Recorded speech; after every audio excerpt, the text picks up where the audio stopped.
అందరికీ వందనములు. ప్రార్థన చేసుకుందాం.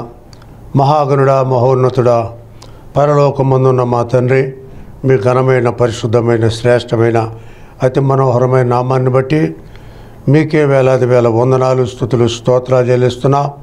మరి ఒక సాయంకాల సమయంలో మీ సన్నిధికి వచ్చి ఉంటుండగా నీ వాక్యమును వినడానికి ఎంతమంది ఇదిగో ప్రభువా హృదయాలను మీ ముందుంచి సమర్పించారో ప్రతి ఒక్క ఆత్మను ఆకర్షించి పరిశుద్ధాత్మ లేని వారిని పరిశుద్ధాత్మతో అభిషేకించి మీరే ఆత్మ పూర్ణను చేసి మహిమ, ఘనత, ప్రభావములు మీరే పొందమని యేసు పరిశుద్ధ నామమున అడిగి వేడుకుంటున్నాం తండ్రి. ఆమేన్. ఈ కార్యక్రమాన్ని మీకు సమర్పించిన వారు శ్రీమతి మిరియాల రేణుకా గారు, ప్రభుకుమార్, కీర్తి, జ్యోతి, ప్రజిత్, యనమల కుదురు గ్రామము, పెనమలూరు మండలము, కృష్ణా జిల్లా.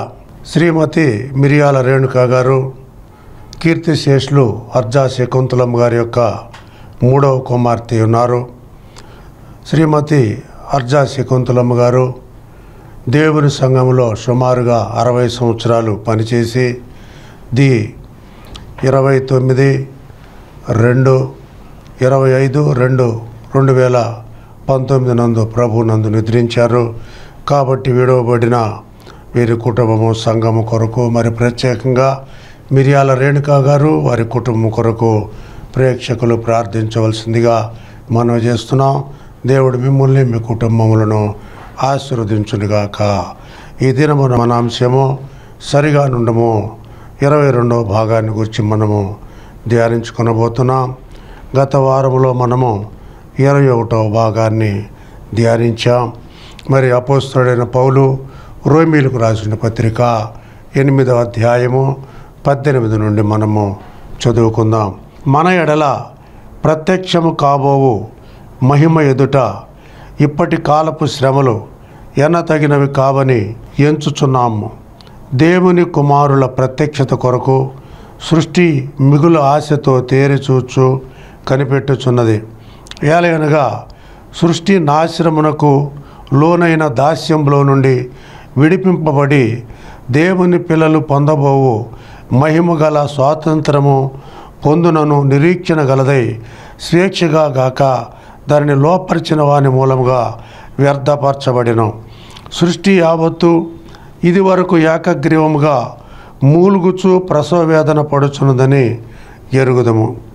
అంతేకాదు ఆత్మ యొక్క ప్రథమ ఫలముల నొందిన మనము కూడా దత్తపుత్రత్వము కొరకు, అనగా మన దేహము యొక్క విమోచనము కొరకు కనిపెట్టుచు మనలో మనము మూలుగుచున్నాం. ఏలయనగా మనము నిరీక్షణ కలిగిన వారమై రక్షింపబడితిమి. నిరీక్షింపబడినది కనబడినప్పుడు నిరీక్షణతో పని ఉండదు. తాను చూచుచున్న దాని కొరకు ఎవడు నిరీక్షించును? మనము చూడని దాని కొరకు నిరీక్షించినడలా ఓపికతో దాని కొరకు కనిపెట్టుదము.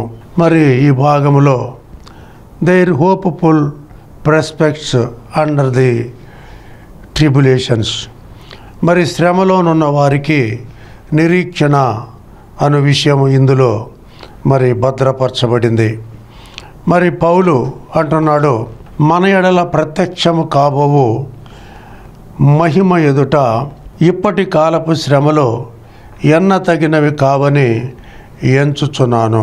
కనుక మన ఎదుట ఏమైతే ప్రత్యక్షము కాబోతుందో ఆ మహిమ ఎదుట మరి ప్రకటన గ్రంథములో మనము చూసినప్పుడు అక్కడ మరి 24 పెద్దలు, మరి 4 దూతల సమూహములు, మరి అలాగే సింహాసనములు వేయబడ్డాన్ని, క్రొత్త ఆకాశాన్ని, క్రొత్త భూమిని మనం చూస్తాము.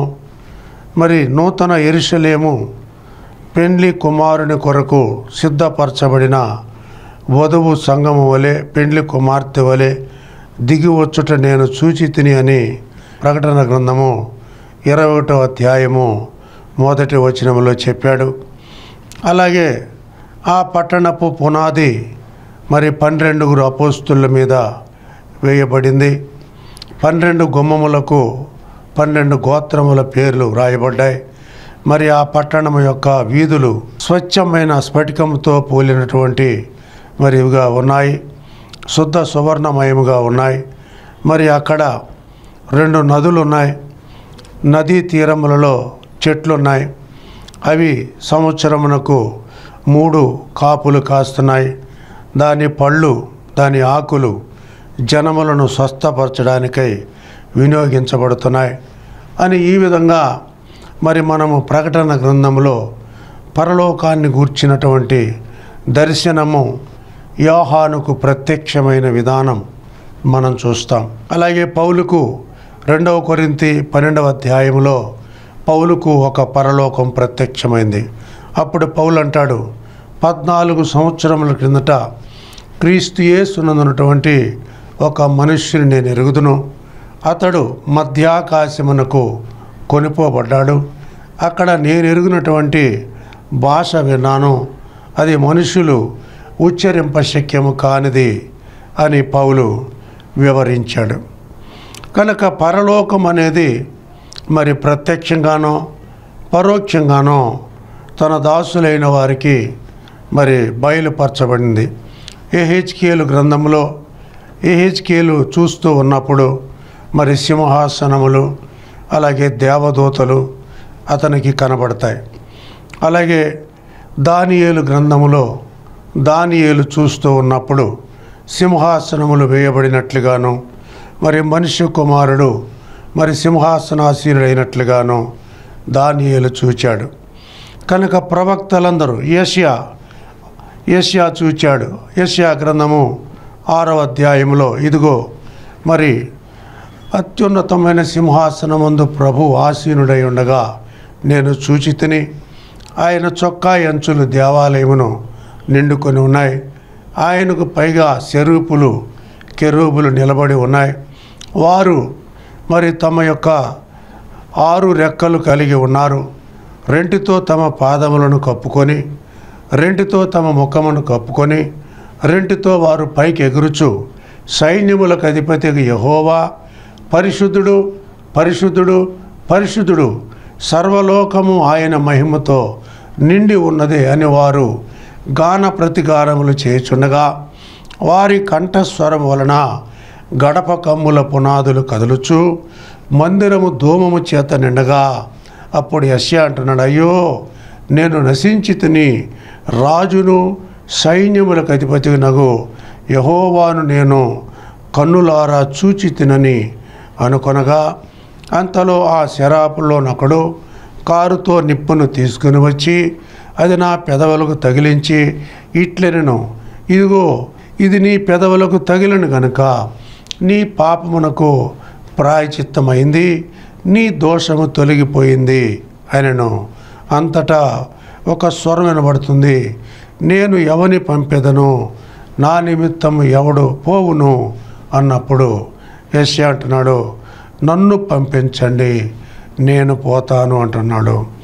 కనుక ఈ విధంగా పరలోక దర్శనాలు దానియేలునకును అలాగే యెహెజ్కేలునకును అలాగే యెషయాకును అలాగే జకర్యాకును మరి ప్రవక్తలందరికీ, చిన్న ప్రవక్తలేమి పెద్ద ప్రవక్తలేమి అలాగే యోహానుకు పౌలుకు వీరందరికీ పరలోక దర్శనములు కలిగినట్లుగా బైబిల్ గ్రంథము సాక్ష్యమిచ్చుచున్నది.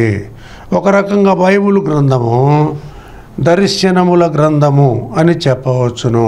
25% బైబిల్ గ్రంథము ప్రవచనముల చేత నింపబడింది.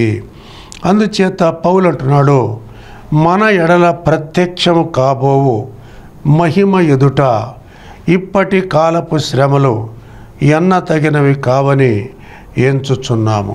కనుక ఆ మహిమను మనము చూచుకున్నప్పుడు ఇప్పటి కాలపు శ్రమలు ఎన్న తగినవి కావు అని పౌలు సాక్ష్యమిస్తున్నాడు. దేవుని కుమారుల ప్రత్యక్షత కొరకు సృష్టి మిగుల ఆశతో తేరి చూచుచు కనిపెట్టుచున్నది. దేవుని కుమారులు, ఈ మాట మనము ఆది కాండము 6వ అధ్యాయము 4వ వచనములో చూస్తాం. దేవుని కుమారులు నరుల కుమార్తెలు చక్కని వారిని చూచి వారిని పెండ్లి చేసుకొనిరి అని అక్కడ మనము చూస్తాం. అయితే దేవుని కుమారులు అంటే ఎవరు? నరుల కుమారులు అంటే ఎవరు? ఆదాము నుండి వచ్చినటువంటి వారిని నరుల కుమారులు అని బైబిల్ గ్రంథము పిలుచుచున్నది. యేసుక్రీస్తు వలన జన్మించిన వారిని దేవుని కుమారులని లేఖనము సెలవిచ్చుచున్నది. యోహాను 1:12 బైబిల్ అంటున్నది, ఎందరు తన్ను అంగీకరించిరో వారందరికీ దేవుని పిల్లలగుటకు ఆయన అధికారము అనుగ్రహించెను. కనుక దేవుని కుమారులు అనగా ఎందరైతే యేసుక్రీస్తును రక్షకునిగా అంగీకరిస్తారో వారు దేవుని పిల్లలు లేదా దేవుని కుమారులు. అందుకని 8వ అధ్యాయములో అన్నాడు, ఎందరు దేవుని ఆత్మచేత నడిపించబడుదురో వారు మాత్రమే దేవుని కుమారులయ్యుందురు. కనుక పరిశుద్ధాత్మ లేనివాడు ఆయన వాడు కాడు అంటూ ఉన్నాడు. కనుక దేవుని కుమారులంటే ఎవరంటే దేవుని ఆత్మచేత నడిపించబడేవారు. దేవుని కుమారులంటే ఎవరంటే ఆయనను అంగీకరించిన వారు, యేసుక్రీస్తు నామములో బాప్తీసం పొందినవారు, మారు మనసు, పశ్చాత్తాపము, అంగీకరించుట. 4వది బాప్తీసం పొందుట. బాప్తీసం అనగా దానికి కొన్ని అర్థం ఏంటంటే బ్యాప్టిజో అనగా కప్పి పెట్టబడుట, పాతి పెట్టబడుట లేదా ముంచబడుట అని అర్థం. ఇమెర్షన్. ఒక దైవజనుడు అన్నాడు, ఒక పాపి నీళ్లలో మునిగినప్పుడు అతడు మరలా తిరిగి పైకి లేపబడినప్పుడు అతని యొక్క పూర్వ పాపములు ఆ నీళ్లలో మరి విడిచిపెట్టబడ్డాయి. His world sins are freedom and redeemed in the water.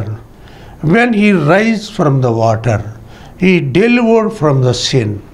అతడు నీళ్లలో నుండి పైకి లేపబడినప్పుడు తన పాపమునకు అతడు శుద్ధి నొందినాడు, తన పాపము నుండి అతడు విడుదల పొందినాడు, తన పాపములను అతడు కడిగి వేసుకొని నూతన సృష్టిగా, నూతన పురుషునిగా మార్చబడ్డాడు అని మరి దేవుని వాక్యము సెలవిస్తుంది. కనుక దేవుని కుమారులు ప్రత్యక్షత కొరకు సృష్టి మిగుల ఆశతో తేరి చూచుచు కనిపెట్టుచున్నది. కనుక ఎందరైతే దేవుని యందు విశ్వాసం ఉంచారో వారందరూ కూడా దేవుని పిల్లలగుటకు దేవుడు అధికారం ఇచ్చి ఉన్నాడు. కనుక దేవుని పిల్లలు ఆ సృష్టి ఆరంభము నుండి దేవునికి ఇష్టలుగా జీవించినవారు. ఉదాహరణకి హానోకు, నోవాహు, అలాగే అబ్రహాము, మోషే, ఏలియా, ఇలాగ కొంతమంది మనకు పాత నిబంధన గ్రంథంలో కనబడతారు. మరి హానోకును గూర్చి బైబిల్ అంటున్నది, అతడు దేవునితో కూడా నడిచాడు. 365 సంవత్సరంలో ఈయన వాక్ విత్ గాడ్. హానోకు దేవునితో 365 సంవత్సరములు నడిచాడు అని బైబిల్ చెప్తుంది. అలాగే దేవుడు అతన్ని తీసుకొని పోయాడు కనుక అతడు లేకపోయాడు. దేవునికి అతడు ఇష్టుడు అయ్యాను కనుక దేవుడు అతన్ని తీసుకొని పోయాడు. God pleasing man. అలాగే నోవాహు గూర్చి ఆదికాండం 6వ అధ్యాయము 5వ వచనములో నోవాహు దేవుని సన్నిధిలో నడుచుచు అతడు నీతిమంతుడిగా ఉండెను, నోవాహు దేవునితో కూడా నడిచినవాడు అని వాక్యము సెలవిస్తుంది. నోవాహు అనే మాటకు నెమ్మది అని అర్థము, పీస్. కనుక నోవాహు దేవునితో కూడా నడిచాడు. అందుచేత జలప్రళయములో అప్పుడున్నటువంటి కొన్ని కోట్ల మంది చనిపోయినప్పటికీ నోవాహు ఒక్కడే తన్ను తాను ప్రత్యేకపరుచుకున్నాడు, తన్ను తాను పరిశుద్ధపరుచుకున్నాడు. అంత మాత్రమే కాదు, తన కుటుంబమును కూడా అతడు పరిశుద్ధముగా ఉంచుకున్నాడు.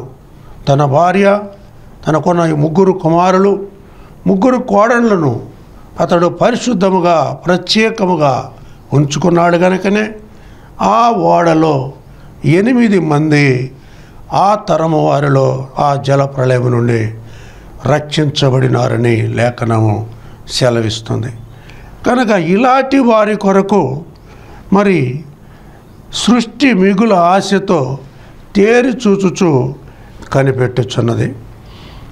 ఎలయనగా సృష్టి నాశనమునకు లోనైన దాస్యములో నుండి విడిపించబడి దేవుని పిల్లలు పొందబోవు మహిమగల స్వాతంత్రము పొందునట్లు నిరీక్షణ గలదై స్వేచ్ఛగా కాక దాన్ని లోపర్చున వాని మూలముగా వ్యర్థపరచబడెను. ఇక్కడ సృష్టి ఇంతకు మునిపే నాశనమునకు లోనైంది. ఎలా లోనైంది? ఆది కాండములోనికి మనం వెళ్ళినప్పుడు మరి ఆదాము దేవుని ఆజ్ఞను ఉల్లంఘించాడు. నీవు ఈ తోట ఫలములలో దేనినైనా నిరభ్యంతరముగా తినవచ్చును, కానీ ఈ తోట మధ్యలో ఒక చెట్టు ఉన్నది, అది మంచి చెడుల తెలివినిచ్చే వృక్షము, నీవు దాన్ని భుజించకూడదు, నీవు దాన్ని ముట్టకూడదు, నీవు దాన్ని తినిదినమున నిశ్చయముగా చచ్చెదవు అని ఆజ్ఞాపించాడు. అయితే హవ్వ వెళ్ళింది, ఆ సర్పము యొక్క మాటకు లోబడింది, ఆ ఫలములను తీసుకున్నది, తిన్నది, తన భర్తకు కూడా ఇచ్చింది. అప్పుడు వాళ్ళిద్దరూ దిగంబరులైపోయారు. మరి వారి మూలముగా దేవుడు ఒక్కొక్కరికి పనిష్మెంట్ ఇచ్చాడు.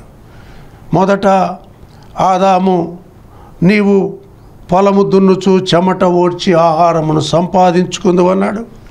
ఆ తర్వాత హవ్వను, నువ్వు ప్రసవ వేదన పడి పిల్లలను కంటావు, నీ భర్త మీద నీకు వాంఛ కలుగుతుంది, అతన్ని నేను ఏలతాడన్నాడు. అలాగే సర్పమునకు, నీవు మన్ను తిని భూమి మీద ప్రాకుచు ఆహారం తిను, నీకును స్త్రీ సంతానమునకును వైరము కలుగజేస్తాను, నీవు అతన్ని మడిమ మీద కొడతావు, అతడు నీ తల చితక కొడతాడు అని చెప్పినాడు.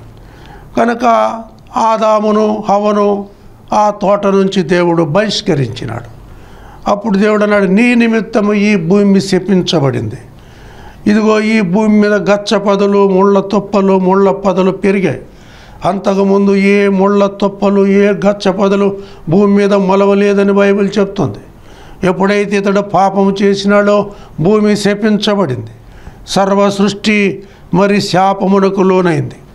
కనుక ఇక్కడ పౌలు అంటున్నాడు, నాశనమునకు లోనైన దాస్యములో నుండి విడిపించబడి, ఇప్పుడు ఏ సృష్టిని ఆదామైతే నాశనమునకు లోపరిచాడో, యేసు క్రీస్తు శిలువ మరణము మూలముగా ఆ యావత్ సృష్టి ఇప్పుడు ఆ శాపము నుండి విడిపించబడింది అని పౌలు చెప్తున్నాడు.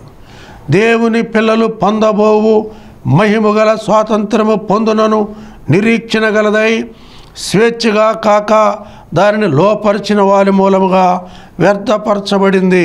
సృష్టి యావత్తు ఇది వరకు ఏకగ్రీవముగా మూలుగుచు ప్రసవ వేదన పడుచున్నదని ఎరుగుదము. మరి ఆదాము ద్వారా ఈ యావత్ సృష్టి కూడా మూలుగుచు ప్రసవ వేదన పడుతుంది. ఎప్పుడు మరి నేను విడుదల పొందాలా అని ఈ సృష్టి ఆశతో ఎదురు చూస్తూ ఉన్నది. నాశనమునకు, శాపమునకు, మరి ఉగ్రతకు లోనైంది. ఇటువంటి ఈ సృష్టి మరి యేసు క్రీస్తు వలన విడుదల పొందింది.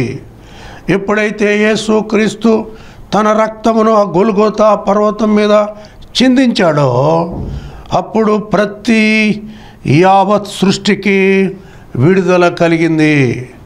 లేఖనముల ప్రకారము యేసు క్రీస్తు మరి సిలువ వేయబడెను, యేసు క్రీస్తు సమాధి చేయబడెను, యేసు క్రీస్తు పునరుత్థానుడై 3వ దినమున లేపబడినని 1 కొరింథీ 15:3 పౌలు సెలవిస్తున్నాడు. కనుక యావత్ సృష్టి redeeming from the cross of Calvary, Yesu Kristu యొక్క రక్తము చేత ఈ యావత్ సృష్టి విడిపించబడింది, స్వాతంత్ర్యాన్ని పొందింది. ఇప్పుడు పౌలు అంటున్నాడు, అంతేకాదు ఆత్మ యొక్క ప్రథమ ఫలములు నొందిన మనము కూడా దత్తపుత్రత్వము కొరకు అనగా మన దేహము యొక్క విమోచనము కొరకు కనిపెట్టుచు మనలో మనము మూలుగుచున్నాం. అయితే ఈ దేహములో దేవుని ఆత్మ ఉన్నంత మాత్రమున దేహము యావత్తు పరిశుద్ధమైంది అని కాదు. ఎందుకంటే దేవుని ఆత్మ ఉన్నప్పటికీ మరి మనము ఎందుకని మూలుగుచున్నాము? దేవుని ఆత్మ పొందినటువంటి ప్రథమ ఫలములను పొందినటువంటి మనము ఎందుకని మూలుగుచున్నాము అంటే సంపూర్ణ విమోచన దొరకలేదు. ఎప్పుడు సంపూర్ణ విమోచన దొరుకుతుంది అంటే యేసుక్రీస్తు రాకడలో మాత్రమే ఈ దేహానికి సంపూర్ణ విమోచన దొరుకుతుంది. అదే మొదటి తెస్సలోనికి రాసిన పత్రిక 4వ అధ్యాయము 13వ వచనములో పౌలు అంటాడు, సహోదరులారా, నిరీక్షణ లేని ఇతరుల వలె మీరు దుఃఖపడకుండా నిమిత్తము ఈ సంగతులను వ్రాయుట మరి మాకిష్టం లేదు. కనుక నిరీక్షణ లేని ఇతరులు, నిరీక్షణ కలిగిన వారు, నిరీక్షణ లేనివారు. అయితే నిరీక్షణ కలిగిన వారు, ఈ నిరీక్షణ ఎలాగ దొరుకుతుంది అంటే విశ్వాసము ద్వారా మనము నిరీక్షణ కలిగి ఉన్నాము. హెబ్రీ 11:1 విశ్వాసం అనగా నిరీక్షింపబడు వాటి యొక్క నిజ స్వరూపమును అదృశ్యమైనవి ఉన్నవనుటకు రుజువునై ఉన్నది. కనుక విశ్వాసముతో నిరీక్షణ లింక్ అయి ఉన్నది. కనుక ఈ నిరీక్షణ లేని వారు కొందరున్నారు, మరి వాగ్దానములు లేని వారు కొందరున్నారు, నిబంధనలు లేనివారు కొందరున్నారు. అయితే మొట్టమొదటి నుండి నిరీక్షణ కలిగి మరి వాగ్దానములు కలిగి మరి నిబంధనలు కలిగినటువంటి జనము ఇశ్రాయేలు జాతి. ఆ తర్వాతనే మనము యేసుక్రీస్తు ద్వారా ఎందరైతే రక్తము చేత విమోచించబడ్డారో వారందరూ ఈ నిరీక్షణలో పాలివారవుతారు. వారు రోమీలేమి, గ్రీకులేమి, కొరింథీలేమి, ఎఫెసు వారేమి, ఫిలిప్పి వారేమి, కొలస్సీలేమి, ఎవరైనా సరే, the gentiles are the cleansing by the blood of Jesus. ఈ అన్యజనులు యేసుక్రీస్తు వలన విమోచించబడుతూ ఉన్నారు. అంతకు మునుపు వాగ్దానములు, నిబంధనలు, శాసనములు ఎవరికి అనుగ్రహించబడ్డాయంటే ఈ ప్రపంచములో ఒకే ఒక్క జాతి ఉన్నది, అది ఇశ్రాయేలు జాతి. అందుకని దేవుడు ఆమోసు గ్రంథము 3వ అధ్యాయం 3వ వచనములు అంటాడు, ఓ ఇశ్రాయేలీలారా, భూమి మీద మిమ్మును మాత్రమే నేను ఎరిగి ఉన్నాను అంటూ ఉన్నాడు. కనుక దేవుని చేత ఎరుగబడిన ప్రజలు ఎవరు? దేవుని చేత పిలువబడిన ప్రజలు ఎవరు? దేవుని చేత ఏర్పాటు చేయబడిన ప్రజలు ఎవరు అంటే మొట్టమొదటిగా ఇశ్రాయేలీలు, ఆ తర్వాతనే అన్యజనులు లేదా యూదులు. ఆ యూదులు మొట్టమొదటిగా దేవుని చేత ఏర్పరచబడినవారు, దేవుని చేత పిలువబడినవారు, దేవుని చేత అంగీకరించబడినవారు, దేవుని స్వాస్థ్యముగా స్వకీయ సంపాద్యముగా వారు పిలువబడి ఏర్పాటు చేయబడి నిబంధనలు కలిగి ఆజ్ఞలు కలిగి వాగ్దానములు కలిగి ఈ భూమి మీద దేవునితో నడిచిన జాతి ఇశ్రాయేలు జాతి.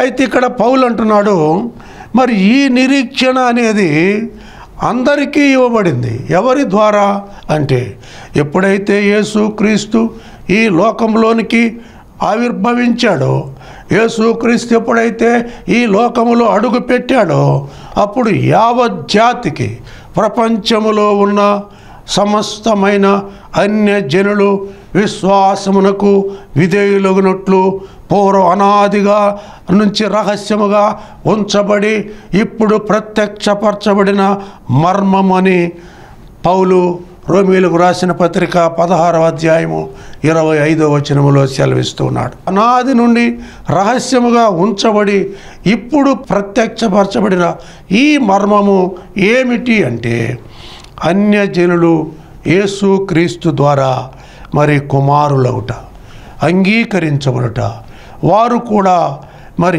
ఏర్పాటు చేయబడుట, ఎన్నిక చేయబడుట, వారు కూడా మరి యూదులతో సమానముగా వారసత్వాన్ని తీసుకోవడం, యాజకత్వాన్ని తీసుకోవడం, మీరును పిలువబడిన వారును ఏర్పరచబడిన వంశము, రాజులైన యాజక సమూహము, పరిశుద్ధ జనమైన సొత్తుగా ఉన్నారని పేతురు 1 పేతురు 2వ అధ్యాయం 9వ వచనములు అంటున్నాడు. కనుక ఇప్పుడు ఈ అన్యజనులు యేసు క్రీస్తునందు సమాన వారసత్వాన్ని కలిగి ఉన్నారని పౌలు ఇక్కడ ఉదాహరిస్తూ ఉన్నాడు. ఎలయనగా మనము నిరీక్షణ కలవారమై రక్షింపబడితిమి. నిరీక్షింపబడినది కనబడినప్పుడు నిరీక్షణతో పని ఉండదు. తాను చూచుచున్న దాని కొరకు ఎవడు నిరీక్షించును? మనము చూడని దాని కొరకు నిరీక్షించిన ఎడల ఓపికతో దాని కొరకు కనిపెట్టుదము. కనుక నేను ముందు చెప్పాను, విశ్వాసమున్నది నిరీక్షింపబడు వాటి యొక్క నిజ స్వరూపమును అదృశ్యమైనవి ఉన్నటకు రుజువునై ఉన్నది. కనుక చూచి నమ్మిన వారి కంటే చూడక నమ్మిన వారు ధన్యులు.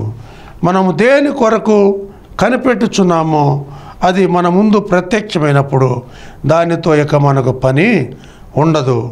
అది మనకు ప్రత్యక్షము కానప్పుడు దాని కొరకు మనం ఓపికతో కనిపెడదాము అని పౌలు సెలవిస్తున్నాడు. ప్రార్థన చేసుకుందాం. మహాగణతో వహించినటువంటి మా ప్రియుడు పరలోక తండ్రి, మీ ఘనమైన పరిశుద్ధమైన శ్రేష్టమైన అతిమనోహరమైన నామాన్ని బట్టి మీకే వేలాది వేల వందనాలు, స్తుతులు, స్తోత్రాలు చెల్లిస్తూ ఈ సాయంకాల సమయంలో నీ వాక్యాన్ని ప్రకటించాం. మరి ఎంతమంది హృదయాల్లో వాక్యము విత్తబడిందో అది 30 60 100 1000 ఫలించి ఫలములు కలిగి అది మరి అంతకంతకు వర్ధిల్లినట్లుగా సహాయం చేసి ఈ ప్రార్థనా టీవీ శ్రోతలందరినీ ఆశీర్వదించవలసిందిగా యేసు పరిశుద్ధ నామమున అడిగి వేడుకుంటున్నాం తండ్రి. ఆమేన్. మన తండ్రి అయిన దేవుని యొక్క ప్రేమయు, ప్రభు అయిన యేసు క్రీస్తు కృపయు, పరిశుద్ధాత్మ దేవుని వద్ద నుండి వచ్చు అన్యోన్య సహవాసము ఆయన సన్నిధి భూలోకమున్నటువంటి సకల పరిశుద్ధులకును విశ్వాసులకును ఇంతవరకు ఆయన వాక్యమును ఆలకించిన ప్రార్థనా టీవీ శ్రోతలకు సదాకాలము తోడయుండి నడిపించునుగాక. ఆమేన్. యేసు రక్తమే జయం, సిలువ రక్తమే జయం. అపవాది శక్తులకు సర్వం నాశనం. యేసు నామమునకే సంపూర్ణ జయం కలుగునుగాక. ఆమేన్. God bless you. అందరికీ వందనములు. Thank you.